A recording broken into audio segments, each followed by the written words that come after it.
batu, gitu kan. Jadi pasti kalian dan orang tua kalian itu sama strong, gitu kan. Orang tua kalian kalau tidak mencatatkan kalian sebagai anak, itu orang tua kurang ajar, gitu kan. Jadi pasti strong dan strong, tidak bisa. Jadi tolong dibedakan sistem informasi yang mana, gitu kan.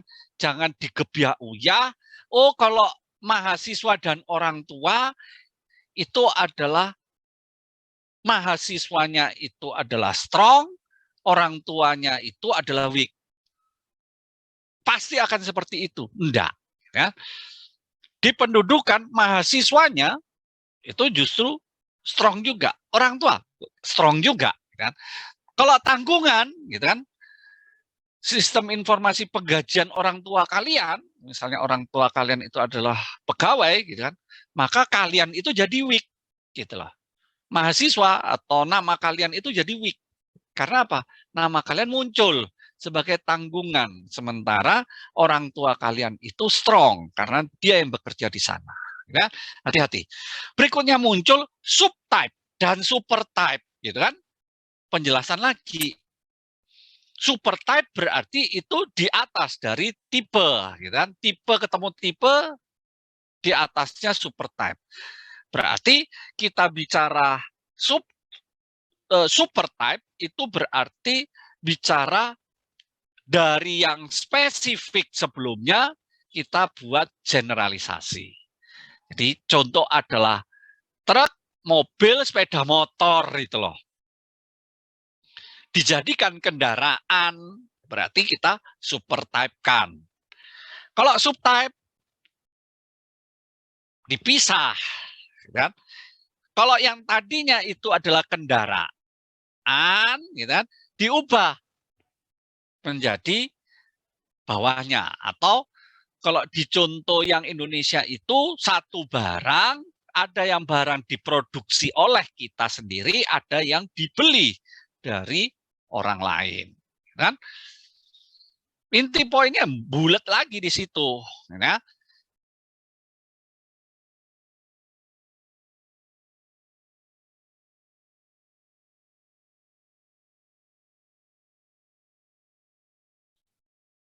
Strong entity ke partisipan dan sebagainya. Ya, inti poinnya seperti itu. Ya. Kalian baca-baca, ya wis pasti akan larinya ke arah sana.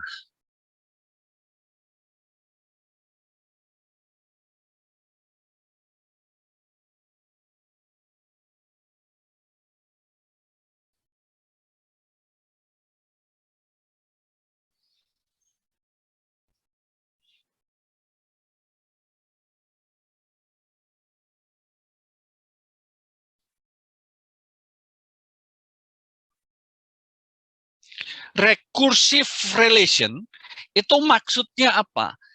Jadi kalau rekursif itu gini, kalau bicara engine dengan boxcar, itu berarti boxcar itu bicara tentang engine.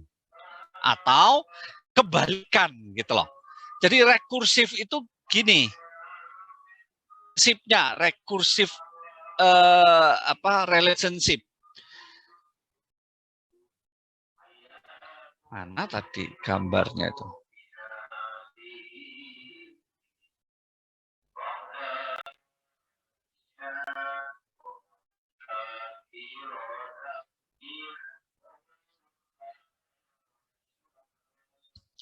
Jadi kalau rekursif, contoh misalnya ini adalah organisasi, gitu kan? Kalau kita bicara tie, itu tidak mungkin kita bicara tentang Robin dan Bob. Kyle, Alex, Robin tidak mungkin, gitu kan?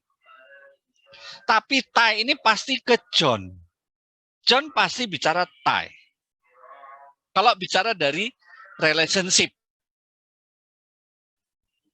ya. Kalau bicara dari sisi keterkaitan antara field, gitu kan? Berarti engine ini bicara tentang boxcar. Boxcar itu bicara tentang engine juga. Kalau boxcar 10 itu bicara tentang boxcar 20. 20 itu pasti 10 juga. Jadi dia itu ada rekursif. Rekursif itu satu akan mempengaruhi atau berasal dari atribut atau entitas yang disebutkan sebelumnya. Kan?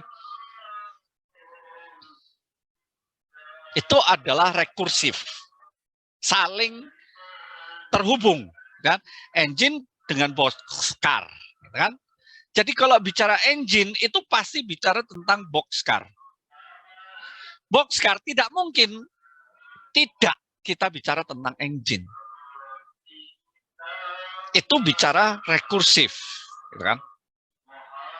Tinggal kita lihat type-nya, gitu kan, capacity dan tipenya. Pasti akan yang bicara tentang boxcar itu pasti bicara engine. Bicara engine pasti bicara boxcar, gitu loh. Contoh di sini adalah boxcar yang pertama, gitu kan. Kalau bicara engine untuk boxcar pertama itu pasti ya ini. Bicara tentang boxcar yang pertama, capacity dan tipe itu bicara tentang engine, gitu loh. Itu logikanya, ya.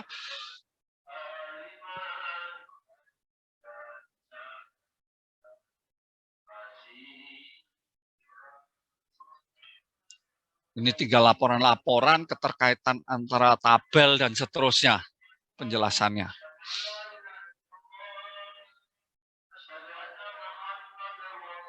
Ini tinggal penjelasan kok.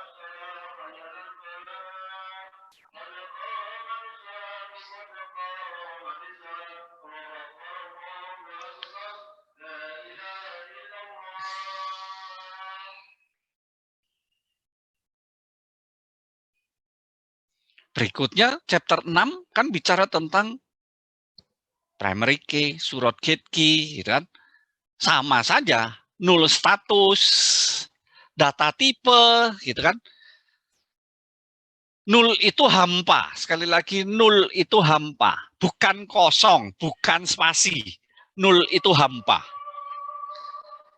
Tidak ada record, tidak ada field yang diisi. Jadi kosong hampa. Kosong bukan nol ya. NULL itu hampa. Saya sebutnya hampa. Saya sudah, ini ada yang menggunakan varchar, ada yang enchar, ada yang short text, gitu ya. Wes inti poinnya ini hanya kode-kode untuk menjelaskan tipe data. INT, integer.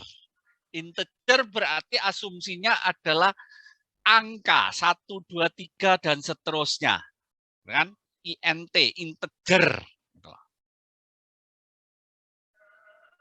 N varchar itu berarti dia menggunakan seperti enchar gitu loh. Ini varchar ini seperti char atau seperti teks. Seperti karakter. Kan?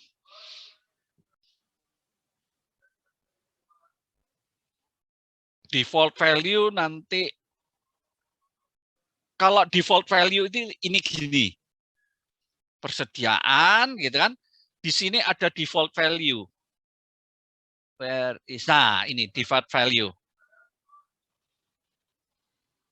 Contoh adalah biasanya saya kalau di penjualan detail gitu kan, saya biasanya membuat default value pasti di sini adalah 1 untuk kuantitas. Kenapa 1? Gitu kan? Karena kalau kita beli atau kita jual, kan minim orang membeli atau menjual 1 unit. Maka default value ini, gitu kan? Itu saya tulis 1. Tujuannya apa? Kalau saya tambahkan item baru, gitu kan? Katakanlah ini adalah nomor 1, saya pilih SPRT ini, gitu kan? Maka ini itu bukan defaultnya 0, tapi defaultnya 1. Tinggal kita rubah, entah mau dijadikan 0 lagi, entah mau langsung dirubah 4, tetapi default yang muncul itu adalah angka ini, gitu loh. Itu adalah default value. Jadi dimunculkan sebagai pedoman awal. Orang jual pastikan satu biasanya, gitu kan? Jadi default value-nya itu biasanya saya jadikan satu. Total harga pasti default value-nya enggak. Nah, tapi kalau kuantitas biasanya saya kasih default satu. Tujuannya yaitu supaya tinggal enter saja. Kalau memang satu kan di enter. Kalau dua kan memang harus di entry angka 2 gitu loh. Jadi kalau misalnya kalian masuk di bagian penjualan,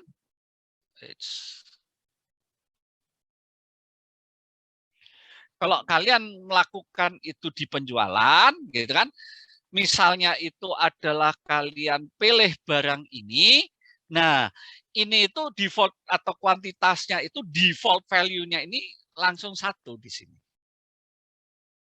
Pak, bisa dirubah? Ya bisa dirubah. Gitu kan? Katakanlah menjadi 5, ya silahkan ketik 5. Tapi default-nya itu akan muncul satu. Kalau 0 ya default-nya 0. Biasanya default-nya itu 0. Gitu kan? Biasanya default-nya itu yang muncul pasti akan 0. Supaya muncul satu, tujuannya orang jual itu kan pasti relatif, pasti satu gitu loh. Kebanyakan satu. Makanya default-nya satu. Kan? Harga jual dan seterusnya. Itu tujuan atau penjelasan default value, kan?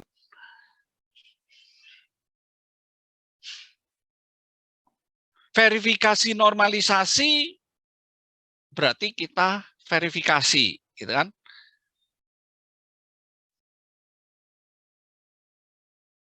Ada ini tidak dijelaskan ya. Nah ini loh, intersection tabel itu sama dengan bridging table itu loh. Tabel perantara, tabel jembatan, intercept, kan? Intersection table, kan? Jadi company part key-nya itu adalah company name, part name ini sebagai kunci. Seharusnya ini kode bukan nama, gitu kan? Saya kok lebih senang menggunakan kode. Part number sudah benar, part number. Saya tidak suka menggunakan company name, harus kode company, gitu kan? Ini tepatnya harusnya kode company, bukan company name. Tapi company name bersama dengan part name baru muncul atribut apa, kan? Yang dibutuhkan.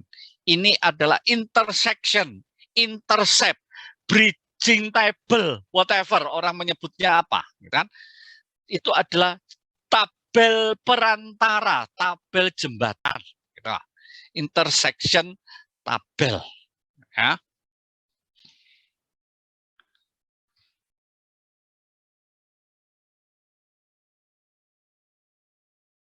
Tadi saya mau menjelaskan sebelumnya itu verifikasi. Verifikasi itu ada kalau detailnya, gitu kan? Bicara verifikasi itu kan ada yang menggunakan input mesh, gitu kan? Validation rule. Nah itu kan bisa dilakukan salah satu untuk verifikasi juga, kan? Input mesh dan seterusnya.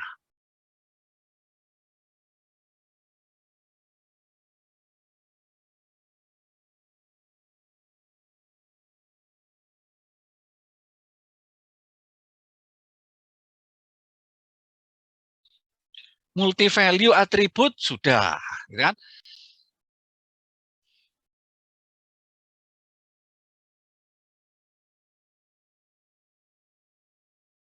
Supertype, subtype, rekursif balik lagi, ini hanya cerita-cerita penjelasan gitu lah.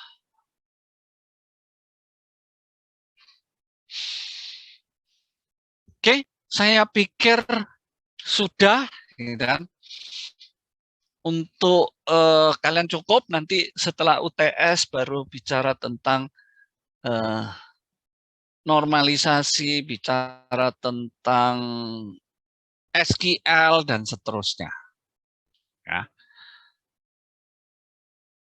Ini sudah penjelasan-penjelasan muter, hanya lebih sulit saja gitu. Ditimbulkan tabel A, tabel B, tabel C, dan seterusnya.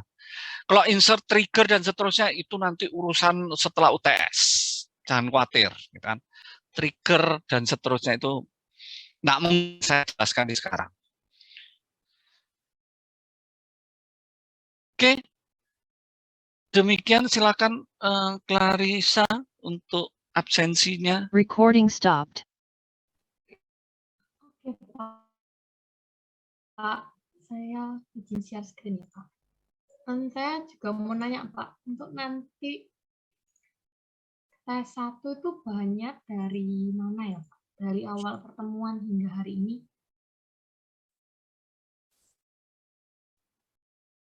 Bisa di-scan ya, teman-teman.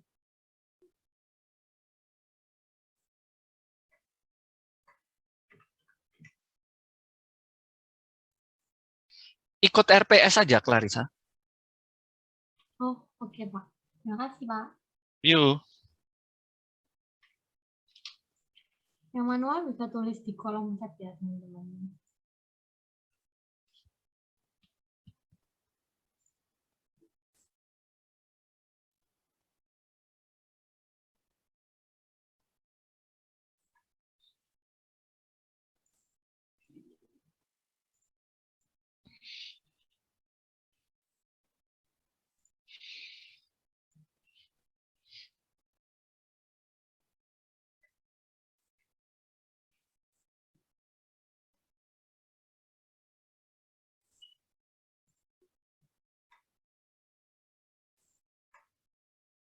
Ini ada yang belum scan. Aku panggil ya. Louis Leonard Lawrence. Hadir. Kadek Rian Adiputra.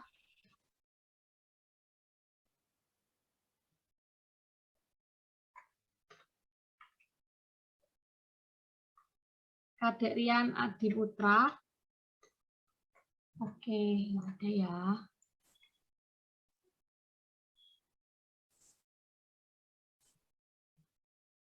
Berarti yang apa hari ini ada 2.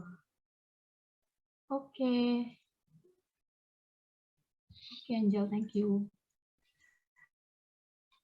Terima kasih. Oke, kalau sudah sampai ketemu kalian ya,